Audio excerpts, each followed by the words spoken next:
رحمت کی نظر رکھنا، کرے دن رات یہ سنت کی خدمت یا رسول اللہ۔ الحمد للہ رب العالمین والصلاة والسلام على سید المرسلین، اما بعد فاعوذ باللہ من الشیطان الرجیم، بسم اللہ الرحمن الرحیم، الصلاة والسلام علیک یا رسول اللہ وعلى آلک واصحابک یا حبیب اللہ، الصلاة والسلام علیک یا نبی اللہ وعلى آلک واصحابک یا نور اللہ۔ میٹھے میٹھے اسلامی بھائیوں اور اسلامی بہنوں، الحمدللہ عز و جل خالق کائنات جل جلالہ کی زمین پر عشق رسول صلی اللہ تعالی علیہ وآلہ وسلم کا مدنی جام تقسیم کرنے والے ایسے مرد کامل اب بھی موجود ہیں جو فیشن کی آفت میں گرفتار لوگوں کو پیارے مصطفیٰ صلی اللہ تعالی علیہ وآلہ وسلم کی سنت کریمہ کا اسیر بنانے کے خواہاں ہیں۔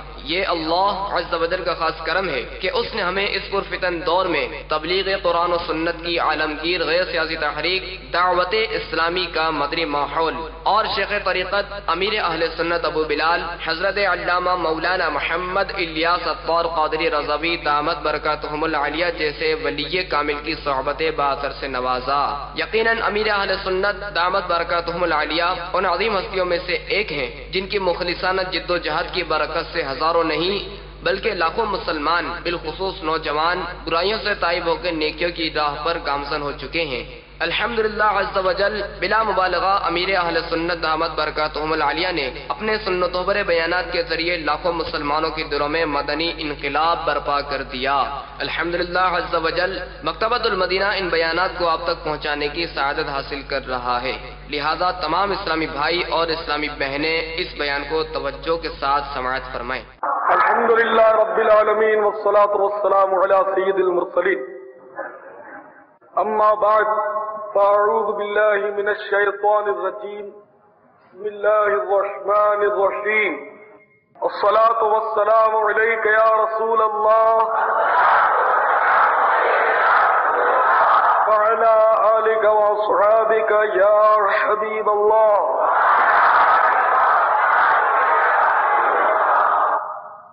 پیارے اسلامی بھائیوں، آج میں آپ کی خدمت میں ایک انتہائی رقت انگیز روایت پیش کرتا ہوں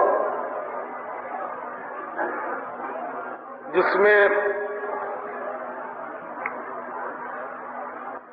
جہنم کی ہولناکیوں کا تذکرہ ہے اور جہنم کے 7 طبقات کا ذکر بھی ہے اور امت مصطفی صلی اللہ تعالی علیہ وسلم کے ان بد نصیبوں کا تذکرہ بھی ہے کہ جو لوگ معاذ اللہ ثم معاذ اللہ جہنم میں داخل کیے جائیں گے۔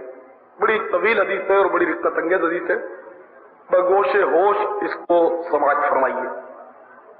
آپ اس کو سن کر ہو سکے تو آنکھیں بند کر کے اس کو توجہ سے سنیں اور اپنی ذات کے لیے دوزخ سے پناہ کی اللہ تعالیٰ کی بارگاہ میں التجا بھی کرتے رہیے کہ جو کوئی دوزخ سے پناہ مانگتا ہے، دوزخ خود اللہ تعالیٰ کی بارگاہ میں عرض کرتا ہے کہ یا اللہ مجھے اس سے پناہ دے دے۔ تو اس لیے مطلب اس کو رسمی نہ سنیں اور اپنے اعمال کا جائزہ بھی لیتے رہے کہ کہیں ایسا نہ ہو کہ ہمارے گناہ تو ایسے ہی ہیں، ہم توبہ کیے بغیر مر جائیں اور جہنم کا ہولناک ترین عذاب ہمیں نہ گھیر لے۔ چنانچہ حضرت سیدنا انس بن مالک رضی اللہ تعالیٰ عنہ فرماتے ہیں کہ ایک بار حضرت سیدنا جبرائیل علیہ السلام رحمت للعالمین صلی اللہ تعالی علیہ وسلم کے دربار میں حاضر ہوئے۔ حضرت جبریل امین علیہ السلام کا چہرے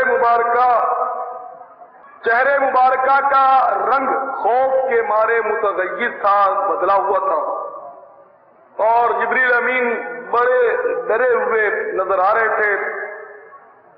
یہ حال دیکھ کر غمزدوں کے آقا، غریبوں پر مہربان مصطفیٰ صلی اللہ تعالی علیہ وسلم نے ارشاد فرمایا، جبرائیل کیا بات ہے، کیا معاملہ ہے، تمہارے چہرے کا رنگ کیوں بدلا ہوا ہے؟ عرض کیا، اے میرے آقا صلی اللہ تعالی علیہ وسلم، آج جہنم کے ایسے حالات دیکھ کر آیا ہوں کہ جس شخص کو بھی ان کا یقین ہوگا اس کو چین اور سکون نہیں مل سکتا جب تک کہ ان میں مبتلا ہونے سے اپنی حفاظت نہ کر لے۔ سرکار مدینہ راحت قلب و سینہ صلی اللہ تعالی علیہ وسلم نے فرمایا، جبرائیل کچھ مجھے بھی بتاؤ۔ چنانچہ جبریل امین نے جہنم کا ہولناک تذکرہ چھیڑ دیا۔ میرے بھائیوں، آپ بھی سنیے۔ جبریل امین عرض کرنے لگے، اے آقا صلی اللہ علیہ وسلم، اللہ عز و جل نے جہنم کو جب پیدا کیا تو اسے 1000 سال تک دھوکا گیا۔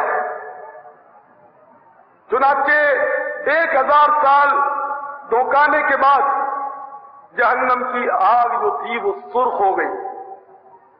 پھر مزید 1000 سال تک اسے دہکایا گیا تو وہ سفید ہو گئی۔ پھر 1000 سال تک اسے دہکایا گیا تو وہ سیاہ ہو گئی، کالی ہو گئی۔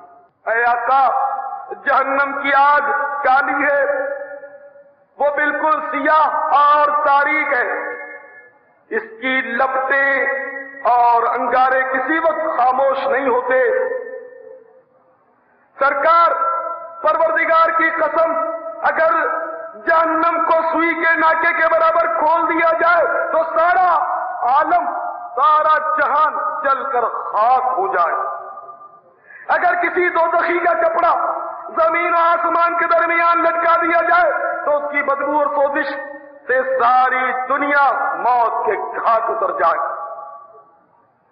یا رسول اللہ صلی اللہ علیہ وسلم، قرآن میں جن سلاسل یعنی زنجیروں کا تذکرہ ہے، اگر ان میں سے ایک زنجیر کسی پہاڑ پر رکھ دی جائے تو وہ پگھل کر تحت الثری تک پہنچ جائے، زمین 7ویں زمین کی تہ تک پہنچ جائے۔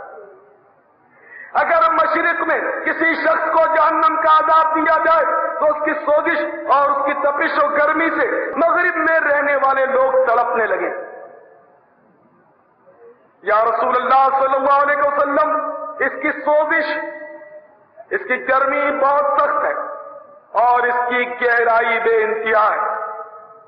سرکار، اس کا زیور لوہا اور اس کا پانی کھولتا ہوا پیپ ہے، اس کے کپڑے آگ کے ہیں، یعنی جہنمیوں کو آگ لوہے کا زیور پہنایا جائے گا، آگ میں تپتے ہوئے لوہے کا۔ اے آج سونے کا لاکٹ پہننے والوں، سونے کی زنجیریں گلے میں لٹکانے والوں، سونے کی انگوٹھیاں پہننے والوں، اسٹیل اور پیتل کی انگوٹھیاں پہننے والوں، کہ یہ بھی جائز نہیں۔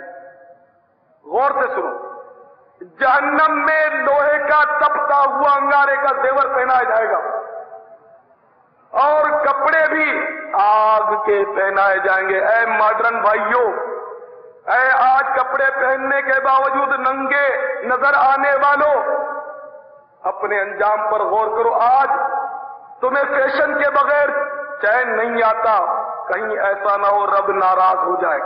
فیشن جن کو شریعت نے منع کیا، ایسی فیشن اپنانے کے سبب کہیں ایسا نہ ہو کہ آگ کا لباس پہنا دیا جائے۔ تو جہنم میں آگ کا لباس پہنایا جائے گا۔ یا رسول اللہ صلی اللہ علیہ وسلم، جہنم کے 7 دروازے ہیں، ہر دروازے سے جانے والے مرد و عورت متعین ہیں۔ سرکار مدینہ راحت قلب و سینہ صلی اللہ تعالی علیہ وسلم نے استفسار فرمایا، اے جبرائیل، کیا وہ ہمارے مکانوں جیسے دروازے ہیں؟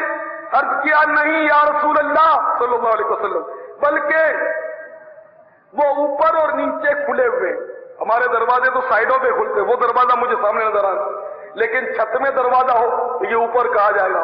تو جہنم کے طبقات کی ترتیب ہے کہ اوپر نیچے ان کے دروازے کھلتے ہیں،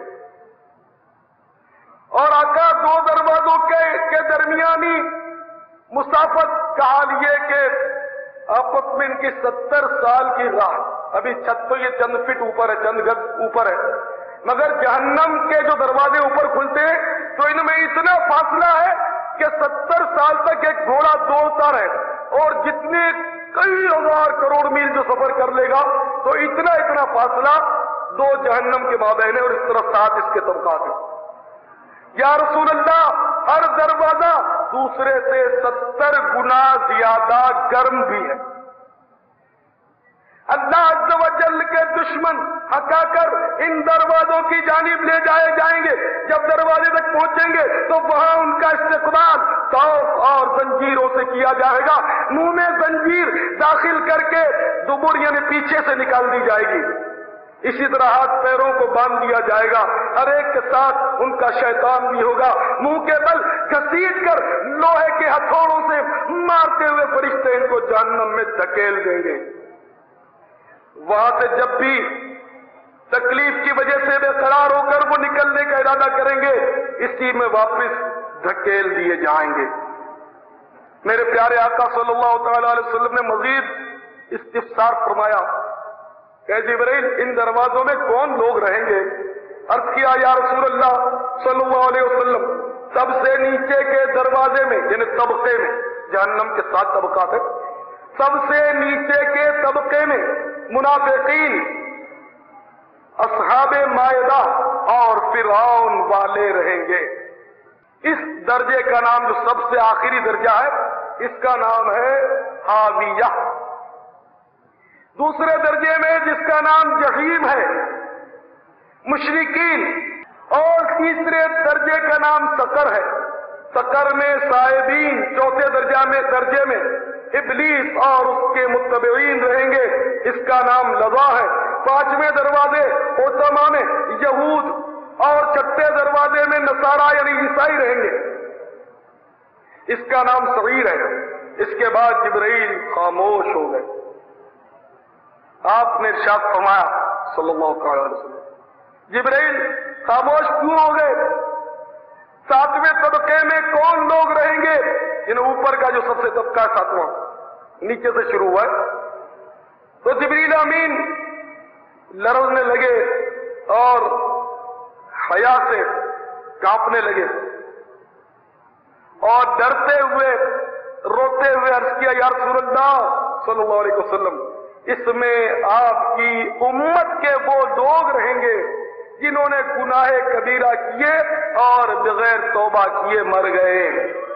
اے بے نمازیوں غور سے سنو، اے جھوٹ بولنے والوں غور سے سنو، اے غیبت کرنے والوں غور سے سنو، اے فلمیں دیکھنے والوں غور سے سنو، اے ڈرامے دیکھنے والوں غور سے سنو، اے گانے سننے والوں غور سے سنو، اے داڑھی منڈانے والوں غور سے سنو، اے انگریزوں کی پیروی کرنے والوں غور سے سنو، اے گلے میں زنجیر لٹکانے والوں غور سے سنو، اے اپنی ماؤں اور بہنوں کو بے پردہ گلیوں میں پھرتا دیکھ کر اپنے دل میں افسوس نہ کرنے والوں غور سے سنو، اور اے میری ماں بہنوں جو بے پردہ پھرتی ہو تم بھی غور سے سنو کہ جہنم کا جو اوپلا طبقہ ہے اس میں اس امت کے وہ گناہگار رہیں گے جنہوں نے کبیرہ گناہ کیے اور توبہ کیے بغیر مر گئے۔ آج توبہ کی پڑی کس کو ہے؟ آج گناہ کو گناہ سمجھتا کون ہے؟ آج جھوٹ بول کر دل کس کا کانپتا ہے؟ آج فجر کی نماز اگر قضا ہو جائے تو افسوس کس کو ہوتا ہے؟ بلکہ باوجود اس کے کہ اذان کی آواز آتی ہے لیکن پھر بھی نیند بڑی پیاری ہے، آنکھ لگ جا۔ آج فلمیں دیکھ کر لرزتا کون ہے؟ داڑھی منڈا کر کانپتا کب ہے؟ بلکہ بخوشی آج گناہ کیا جاتا ہے۔ یاد رکھو ایک روایت میں آتا ہے، منقول ہے کہ جو لوگ ہنس کر گناہ کریں گے وہ روتے ہوئے جہنم میں داخل کیے جائیں گے۔ غور سے سنیے، آج گناہ پر ہنسی آتی ہے، آج گناہ پر خوشی ہوتی ہے، آج گناہ پر مزہ آتا ہے، آج اوپر رہ کر گناہ کراتے ہو، گناہ کرتے ہو، پھولے نہیں سماتے ہو، بلکہ اپنے گناہوں کی داستان کو فخریہ دوسروں کے آگے پیش کرتے ہو۔ آج غور سے سنو، کہ اگر توبہ کیے بغیر مر گئے، اگر اللہ ناراض ہو گیا، اس کا پیارا حبیب اگر روٹھ گیا تو پھر انجام ہولناک ہوگا۔ میرے بھائیوں، میرے آقا مدینے کے تاجدار، ہم غریبوں کے غمخوار صلی اللہ تعالی علیہ وسلم نے جب اپنی گناہگار امت کا یہ انجام سنا تو میرے آقا صلی اللہ تعالی علیہ وسلم پر لرزہ طاری ہو گیا۔ اے میرے بھائیوں، آپ غور کیجئے، ہمیں گناہ کرتے ہوئے ذرہ برابر احساس نہیں ہوتا، ہمیں فلم دیکھ کر ذرہ برابر احساس نہیں ہوتا، ہم پیارے آقا صلی اللہ تعالی علیہ وسلم کی آنکھوں کی ٹھنڈک کو برباد کرتے ہوئے ہنستے۔ ارے بھائی تم نماز کیوں نہیں پڑھتے؟ تو کھی کر کے کہتے ہیں جی دعا کرو ہم نماز پڑھیں۔ ارے تم فجر میں نہیں اٹھتے ہو؟ بس جی رات کو بہت تھک جاتے ہیں تو آنکھ نہیں کھلتی بھی ہے تو موڈ نہیں بنتا۔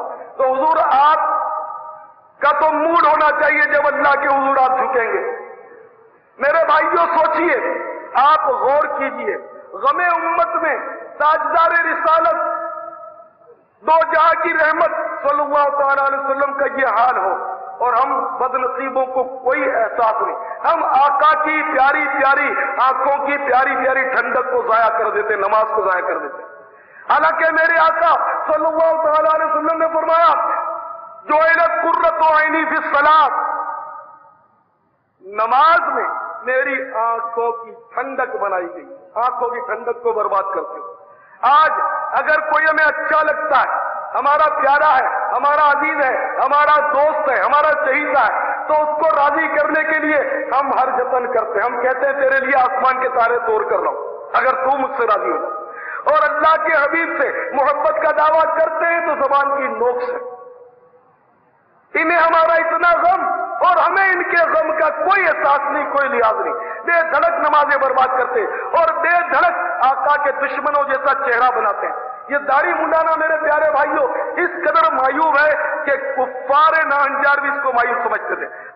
حضور علیہ الصلوۃ والسلام کا یہ غم دیکھ کر جبرائیل بھی رونے لگے، لیکن ہمیں بھی کیا غم ہوتا ہے؟ سرکار ہمارے لیے رو رہے ہیں لیکن ہم ایسے بد نصیب ہیں کہ ہم اپنے لیے نہیں رو پاتے۔ ہم اگر روتے بھی ہیں تو کب روتے ہیں؟ جب نوکری چھوٹنے والی ہوتی ہے، الٹیمیٹم مل جاتا ہے کہ 2 مہینے کے بعد آپ کو نکال دیا جائے، تو ہم روتے ہیں کہ ہائے دولت، ہائے مال، ہائے پیسہ۔ اگر ترقی ہوتے ہوتے رک جاتی ہے تو روتے ہیں۔ امتحان سر پر ہے اور سبق یاد نہیں ہوتا، لیسن یاد نہیں ہوتا تو ہم روتے ہیں کہ ہائے 2 مہینے کے بعد امتحان ہونے والا ہے، اور ہمیں کچھ یاد نہیں ہوتا تو بھاگتے ہیں کہ ہمیں تعویذ مل جائے، کوئی حفظے کا وظیفہ مل جائے، کوئی امتحان میں پاس ہونے کی دعا مل جائے۔ رشوتیں دیکھ کر، نقلیں کر کے، پتہ نہیں کسی طرح بھی پاس ہونا ممکن ہے اس دنیا میں، لیکن روتے ہیں، تڑپتے ہیں، ہائے اس دنیا کی محبت کیا کی۔ قبر کے امتحان کی کسی کو پرواہ نہیں، کتنے لوگ آتے ہیں اور امتحان، دنیا کا امتحان، میں کہتا ہوں یار قبر کا امتحان۔ ایسے بھی میں نے دیکھے جب اتنا بھوت سوار ہوتا ہے امتحان کا کہ بس ہم کسی طرح پاس ہو جائیں، آپ دعا کر دیں۔ میں کہا ٹھیک ہے، میں تمہارے دنیاوی امتحان میں پاس ہونے کی دعا کرتا ہوں، تم مجھے قبر میں امتحان کے پاس ہونے کی دعا کر دو، تو ہاں بھی کہہ ڈالتے۔ قبر کے امتحان کا کچھ سود ہی نہیں کسی۔ ایسا نظام ہمارے ساتھ مطلب اب ہو گیا اس معاشرے میں شیطان کے چکر کی وجہ سے کہ آخرت کی فکر کسی کو نہیں، کسی کو احساس نہیں۔ دنیا فنا ہو گئی، تباہ ہو گئی، اور وفا کسی جانے والے انسان کی طرح جا چکی، اور آخرت کا خوف نکل چکا، خلاص۔ اب دین کا درد اور آخرت کی فکر نہیں رہی۔ اگر کسی کو تھی تو وہ مزاروں میں چلے گئے، اپنے مزاروں میں وہ جنت کے مزے لوٹ رہے ہیں۔ اب یا ہوں گے تو غاروں میں ہوں گے جن کو دین کا درد ہوگا۔ اب تو بظاہر کسی برائی پر لوگ ڈرتے بھی ہیں تو اپنی دنیا کی وجہ سے ڈرتے ہیں، ورنہ یہ ڈرامے کیوں دیکھتے ہیں، نمازیں کیوں چھوڑتے ہیں، جھوٹ کیوں بولتے ہیں، غیبت کیوں کرتے ہیں، گالیاں کیوں بکتے ہیں، حرام رزق کیوں کھاتے ہیں، داڑھی کیوں منڈاتے ہیں؟ اگر جہنم کا خطرہ ہوتا، دوزخ کا خوف ہوتا، اللہ تعالیٰ کا ڈر ہوتا تو ساری برائیوں سے نفرت وہ کرتے، لیکن نہیں کرتے۔ تو نماز نہ پڑھنا بھی حرام ہے، گالی بکنا بھی حرام ہے، غیبت کرنا بھی حرام ہے، فلم دیکھنا یہ بھی حرام ہے، ٹی وی پر ڈرامہ دیکھنا یہ بھی حرام ہے، ٹیپ ریکارڈر پر جو گانا سنتے ہو، موسیقی سنتے ہو، یہ بھی حرام ہے۔ سارے حرام و سے بچنا چاہیے، اللہ کرے کہ ہم ساری حراموں سے بچیں، ورنہ بدنگاہی یہ فلمیں اور ڈرامے جس نے اس معاشرے کو تباہ کر دیا. آپ ٹی وی کو بیماری سمجھتے ہو، ٹی وی کسی کو ہو جاتی ہے تو بھاگتے ہیں اسپتالوں میں بیچارے، بڑے پریشان ہوتے ہیں، اللہ امن دے. لیکن آپ ٹی وی کو خطرناک سمجھتے ہو. میں اپنی بات کر رہا ہوں، مجھے ٹی وی خطرناک نظر نہیں آتی، مجھے ٹی وی کی بیماری بہت خطرناک نظر آتی. ٹی وی تھوڑی بہت جسمانی تکلیف، تھوڑی میں نکال دیتا ہوں، بہت جسمانی تکلیف، لیکن اس بہت تکلیف کی فضیلت حدیث پاک میں آیا کہ جو ایک رات بیمار رہا، اللہ کی رضا پر راضی رہا، اس کا شکر کیا، گناہوں سے ایسا نکل گیا جیسے ماں کے پیٹ سے ابھی نکلا. یہ تو اس بیماری کی بات کر رہا ہوں جس سے آپ ڈرتے ہو. اور ٹی وی ایک رات کیا، ایک منٹ آپ نے اس کا ڈرامہ دیکھا، بدنگاہی کر دی، اس کی تکلیف. ٹی وی میں تکلیف تھی، کھانسی آ رہی ہے، خون آ رہا ہے، پھیپھڑے خراب ہو گئے، ہڈیوں کی ٹی بی ہوتی ہے، بخار آتا رہتا ہے، یہ تکلیف بے شک بہت بڑی. ٹی وی میں بہت بڑی تکلیف ہے، اس کا اجر و ثواب بھی بہت زیادہ ہے. لیکن ٹی وی یہ بیماری نہیں سمجھی جاتی، خدا کی قسم بہت ہی مہلک بیماری ہے. اس ٹی وی کی بیماری کی تکلیف یہ ہے کہ جس نے ٹی وی دیکھا، ڈرامہ اس کا دیکھا، بدنگاہی کی، حرام سے نظر کو بھرا، ڈرامہ دیکھا اس نے، عورت کی تصویر کو دیکھا اس نے، تو جناب والا مرنے کے بعد جو حرام سنتے ہیں، گانے سنتے ہیں، موسیقی سنتے ہیں، ان کے کانوں میں کیل ٹھوکے جائیں گے، ان کی آنکھوں میں کیل ٹھوکے جائیں گے، اور آنکھوں کو آگ سے بھرا جائے گا. اب آپ ایمان سے فیصلہ کریں. مجھے لوگ سمجھتے ہیں چڑچڑا دل جلا، واقعی میں دل جلا ہوں. اے اللہ میرا دل جلتا ہی نہیں، تیرے حبیب کے عشق میں جلتا رہے، تیری یاد میں جلتا رہے، اور اپنے پیارے بھائیوں کے لیے جلتا رہے کہ آخر یہ کس راستے پر جا رہے ہیں. تو ٹی وی میں کھانسی ہوتی ہے، بخار آتا ہے، تکلیف ہوتی ہے، پریشانی ہوتی ہے، نیند اڑ جاتی ہے. اور ٹی وی میں مرنے کے بعد کانوں میں کیل ٹھکنے کا امکان ہے، آنکھوں میں کیل ٹھکنے کا امکان ہے، اور آنکھوں میں آگ بھرے جانے کا امکان ہے. آپ خود تھوڑی دیر سر جھکا کر گھر جا کر سوچ لیجئے گا کہ ٹی وی میں زیادہ تکلیف ہے یا ٹی وی میں زیادہ تکلیف ہے.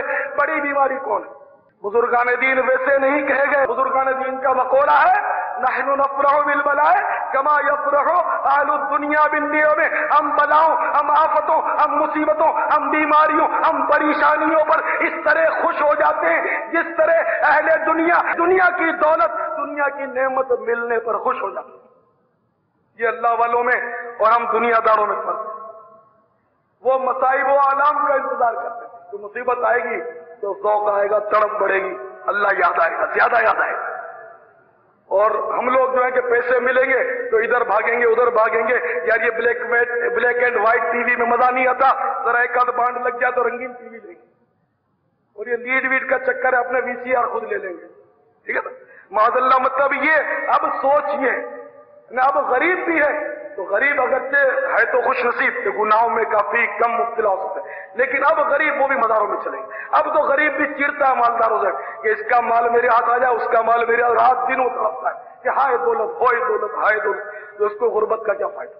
تو اللہ تعالیٰ مال دے تو عثمان غنی کے خزانے سے دے، اور وہ آپ کو دے. اللہ تعالیٰ جس کو چاہیے اس کو دے. اللہ تعالیٰ ہم سب کو اپنے حبیب کے عشق کی دولت عطا فرمائے. انشاءاللہ یہ دولت کام آئے گی اور دنیا کے مال کا بہرحال حساب دیتا. مالدار کوئی مطلب بیچارہ وہ نہیں کہ ہم مطلب اس سے لڑائی کریں، نہیں، مگر یہ کہ وہ آزمائش میں زیادہ ہو. وہ اگر بچنا بھی چاہتا ہے، آج اس کی اولاد نہیں بچنے دیتی، اس کے ماں باپ نہیں بچنے دیتے، گناہ ہوتے.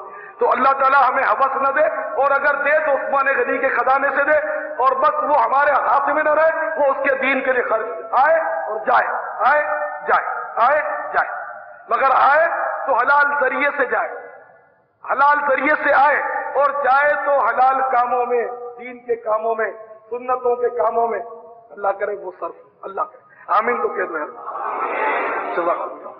تو بہرحال میرے پیارے صحیح بھائیوں، ہر ایک یہ ڈرے کہ کہیں ایسا نہ ہو کہ مجھے جہنم میں ڈال دیے. ہر ایک ڈرے، اللہ کی رحمت سے مایوس بھی نہ ہو، گناہ سے بچتا رہے، توبہ کرتا رہے، اور اللہ کی رحمت پر بھروسہ بھی کرتا رہے، لیکن خوف کا دامن بھی نہ چھوڑے کہ کہیں ایسا نہ ہو کہ مجھے جہنم میں جھونک دیا جائے۔ تو میرے پیارے اسلامی بھائیوں، آؤ میں اللہ تعالیٰ کے سچے کلام سے چند آیتیں آپ کے گوش گزار کرتا ہوں، قرآن کی آیتیں، اور کنز الایمان شریف سے اس کا ترجمہ آپ کو سناتا ہوں۔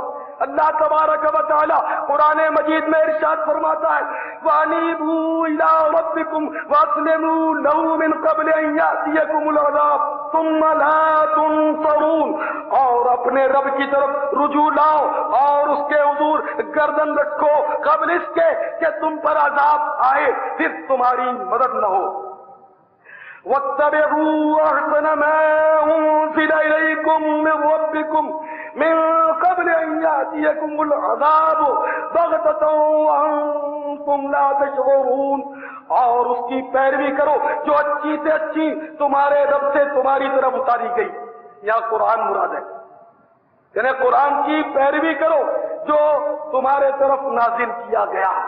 تو دیکھو ایسا نہ ہو، اللہ نہ کرے عذاب نازل ہو اور پھر یعنی کہا جائے اور اپنے رب کی طرف رجوع لاؤ، ابھی کہا جائے اور اپنے رب کی طرف رجوع لاؤ اور اس کے حضور گردن رکھو، یعنی اس کی بارگاہ میں جھک جاؤ، سجدہ ریز ہو جاؤ، اسی کے آگے جھک جاؤ، اسی کی نماز پڑھو، اسی کی عبادت کرو، اس کے آگے جھک جاؤ قبل اس کے کہ تم پر عذاب آئے پھر تمہاری مدد نہ ہو، اور اس کی پیروی کرو، اس قرآن کی پیروی کرو جو اچھی سے اچھی تمہارے رب سے تمہاری طرف اتاری گئی۔ دیکھو ابھی تنبیہ کی جا رہی ہے، اے ناولیں پڑھنے والوں، اے کہانیاں پڑھنے والوں، غور کرو، قرآن پڑھنے کی عادت ڈالو، احکام قرآنی پر غور کرو، فکر کرو، اور جب قرآن کا ترجمہ پڑھنا چاہو تو مہربانی کر کے کنز الایمان شریف اعلیٰ حضرت رحمۃ اللہ علیہ کا ترجمہ یہ پڑھو، یہ بہت اچھا اور صحیح ترجمہ ہے۔ قرآنی احکام پڑھو اور مطلب مذہبی کتابیں جو آپ کی اپنی ہیں وہ پڑھو اور غور کرو، خوب غور کرو۔ یہاں کی کیسٹیں جو ہوتی ہے بیان کی، وہ جو آپ نے نہیں سنی وہ جو سن چکے ہیں وہ بھی سنو، کوشش کرو اور غور کرو میرے بھائیوں، قبل اس کے کہ عذاب تم پر اچانک آ جائے اور تمہیں خبر نہ ہو۔ ان تقول نفس یا عسرۃ علی ما فرطت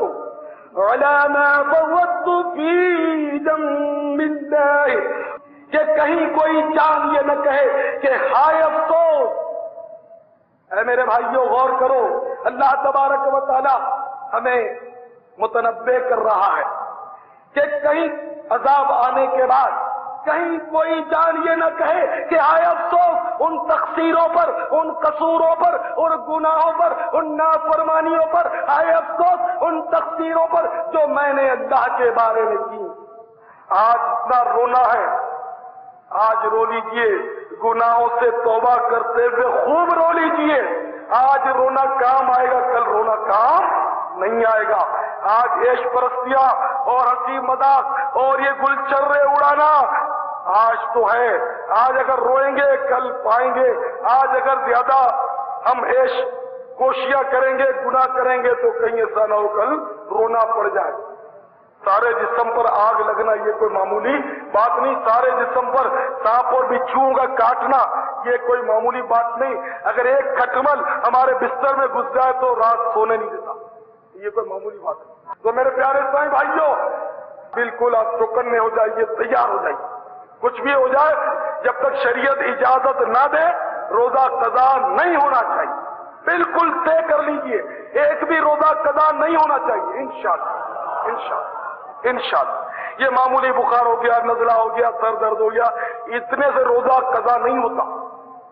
بہت سخت بیمار ہو جائے کہ روزہ اگر اب بھی نہیں توڑا تو بیماری بڑھ جائے گی، یا موت واقع ہو جائے گی، یا شدت بھوک و پیاس سے عقل چلی جائے گی، اس قسم کی شدت مرض میں وہ جب جا کر روزہ قضا کرنے کی اجازت ہوتی ہے۔ بعد میں رکھنا تو پڑتا ہی ہے، لیکن یہاں تو معمولی سی گرمی بڑھ جاتی ہے، یار لوگ روزہ چھوڑ دیتے، تو ہمارا کام بہت سخت ہے، تو سارا سال ہی مال کے لیے کام کرتے رہتے ہو، ایک مہینہ مولا کے لیے بھی نکال لو، یہ بھی تو کرو نا۔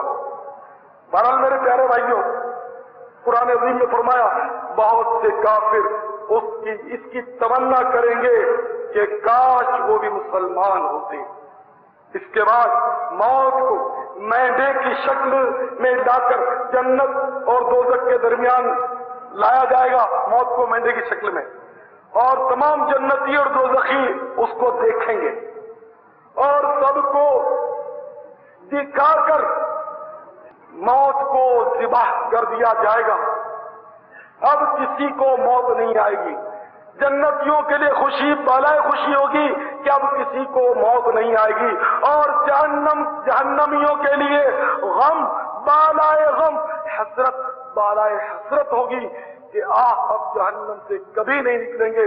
تو وہ لوگ جو اپنے ایمان برباد کر چکے ہوں گے، جو کفر پر مرے ہوں گے، جو اللہ رسول کی گستاخی کرتے ہیں، جو اللہ رسول کے نافذ کیے ہوئے اعتقادات کو نہیں مانتے، جو ضروریات دین میں سے کسی کے منکر ہو جاتے ہیں، جو کلمہ کفر بک ڈالتے ہیں اور توبہ کیے بغیر جو مر جائیں گے، چاہے عمر بھر نمازیں پڑھی ہو، چاہے چہرے پر داڑھی کیوں نہ رکھی ہو، چاہے وہ کیسے ہی تہجد گزار ہوں، اگر خدا نہ خواستہ ایمان برباد ہو گیا، اگر خدا نہ خواستہ کفر پر موت واقع ہو گئی، تو ہمیشہ کے لیے جہنم میں آگ کے صندوق میں انہیں بند کر دیا جائے گا، اور اس صندوق پر آگ کا تالا لگا دیا جائے گا، پھر آگ کے اور صندوق میں ڈالا جائے گا، دونوں صندوقوں کے درمیان بھی آگ روشن ہوگی، اس پر بھی آگ کا تالا لگایا جائے گا، پھر تیسرے آگ کے صندوق میں ڈالا جائے گا، دونوں کے درمیان آگ جلائی جائے گی، اور پھر آگ کا تالا اس تیسرے صندوق پر بھی ڈال دیا جائے گا، اور اس طرح تین آگ کے صندوق میں بند کر کے اس بدبخت کافر کو، جس کا خاتمہ ایمان پر نہیں ہوا، اس اللہ کے دشمن کو ہمیشہ کے لیے جہنم میں ڈال دیا۔ تو اللہ تعالیٰ ہمارا ایمان سلامت رکھے۔ اللہم اجرنا من النار، یا مجیر و یا مجیر و یا مجیر۔ صلو علی الحبیب صلی اللہ تعالی علیہ۔ مکتبہ فکر سنی حنفی مسلک اعلی حضرت، روحانی سلسلہ قادریہ، رضویہ، ضیائیہ، تاریخی کارنامہ دعوت اسلامی۔ اللہ کرم ایسا کرے تجھ پہ جہاں میں، اے دعوت اسلام تیری دھوم مچی ہو۔ اور الحمدللہ اب تو ٹیلی فون کا زمانہ آ گیا، قدم قدم پر تو بس دنیا کے اس کونے سے اس کونے میں باتیں ہوتی رہتی ہیں۔ جس زمانے میں یہ سب نہیں تھے اور اتنے عام نہیں تھے تو اتنے عام نہیں تھے، اس زمانے میں بھی ان کے خطوط تقریباً کچھ نہیں تو 100 سے زیادہ ہمارے پاس، ہمارے لکھے ہوئے خطوط ان کے پاس، اور اس طریقے سے باتیں ہوتی رہتی۔ باتیں کس بارے میں ہوتی تھیں؟ انہی علماء کے بارے میں، بزرگوں کے بارے میں، تحریکات کے بارے میں، دعوت اسلامی کے بارے میں بہت باتیں ہوتی تھیں۔ تو ہم لوگ ان کی عقیدت، محبت، ان کے کارنامے، ان کی جو مطلب مشقتیں اپنے شروع زمانے کی جو ان کی کاوشیں ہیں، ان کو بھی ہم سنا، دیکھا، سب کچھ کیا۔ حضرت کی ذات تو ایسی ہے کہ ہزاروں لاکھوں لوگ ان کے دیوانے ہیں اور ان کی محبت کے پروانے ہیں اور ان کے عشق کے اندر جل رہے ہیں، اور ان کے مطابعت، ان کی فرما برداری، ان کے قدم ان کو خوش کرنے کی، گویا کہ ہر دل میں یہ آرزو ہے کہ انہیں خوش کریں، کوئی ایسا کام کریں کہ وہ خوش ہو جائیں، اس لیے کہ وہ ہمارے مربی ہے، رہنما ہے۔ وہ خوش ہوں گے تو سرکار خوش ہوں گے، پھر تو سبحان اللہ خوشی خوشی ہے۔ اللہ تعالی ہمیں حضرت امیر اہل سنت کے خدام میں رکھے اور ان کی عقیدت محبت کے ساتھ، اس قافلے کے ساتھ ہمیں رکھے اللہ، اور اسی کے ساتھ ہم اپنے اوقات گزاریں۔ اور جو بچے یہاں کے نوجوان اور بزرگ جو لوگ کام کر رہے ہیں، اللہ تعالیٰ سب کے ساتھ ہم مناسب ہو۔ الحمدللہ یہ جذبات ہیں، جذبات اب بھی ہیں، باقی ہیں، انشاءاللہ چلتے رہیں گے۔ آپ کا مرید ہونے کا ذہن کب بنا اور مرید کیوں ہونا چاہیے؟ مرید ہونے کا ذہن تو بہت پہلے لڑک پن میں اس کی سمجھ میں آ گئی تھی، آخر کار اس سعادت میں نے حاصل کر ہی لی۔ قطب مدینہ خلیفہ اعلی حضرت مولانا ضیاء الدین صاحب المدنی علیہ رحمۃ اللہ الغنی کی غلامی کا شرف حاصل کیا میں نے۔ سیدی قطب مدینہ رحمۃ اللہ تعالی علیہ سے مرید کس سن میں ہوئے؟ سن تو یاد نہیں ہے، لیکن آج سے کم و بیش کوئی 35 سال تو ہو گئے ہوں گے بیعت ہوئے مجھے، 1970 اور 75 کے درمیان شاید ہوا ہوں۔ باپا آپ اپنے